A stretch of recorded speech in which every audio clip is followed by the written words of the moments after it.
அல்லாஹ்க்காக ஒரு நிமிஷம் இந்த வீடியோ ஃபுல்லா பார்த்துட்டு போங்க. ரீசெண்ட் டேஸா நம்ம காசாவை பத்தி நிறைய பேசிட்டு இருந்தோம். அநியாயமா மக்கள் கொல்லப்படுறாங்க, இஸ்லாமியர்கள் வஞ்சிக்கப்படுறாங்க அப்படின்ற மாதிரி பேசியிருந்தோம்.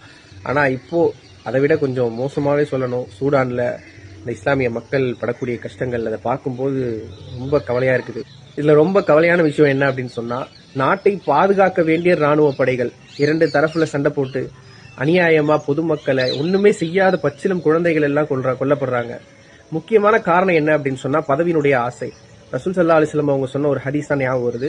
பதவியில ஆசைப்படாதீங்க. ஏன் அப்படின்னா நீங்க பதவியை ஆசைப்பட்டு அந்த பதவியை வாங்கினீங்க அப்படின்னா அது உங்களுக்கு ஒரு சுமையாக பொருத்தப்பட்டு விடும், சுமையாக சாட்டப்பட்டு விடும். இதுவே அந்த பதவி உங்களுக்கு தானாக வந்தால் அதில் அல்லாஹ்வுடைய உதவி கிடைக்கும்னு சொன்னாங்க.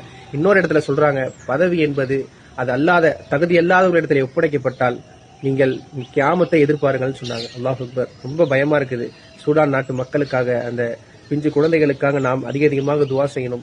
இன்ஷா அல்லாஹ் இந்த வீடியோ மற்றவங்களுக்கு ஷேர் பண்ணி அவங்களையும் துவா செய்ய சொல்லுங்க. அஸ்ஸலாமு அலைக்கும் வரஹ்மத்துல்லாஹி வபரகாத்துஹு.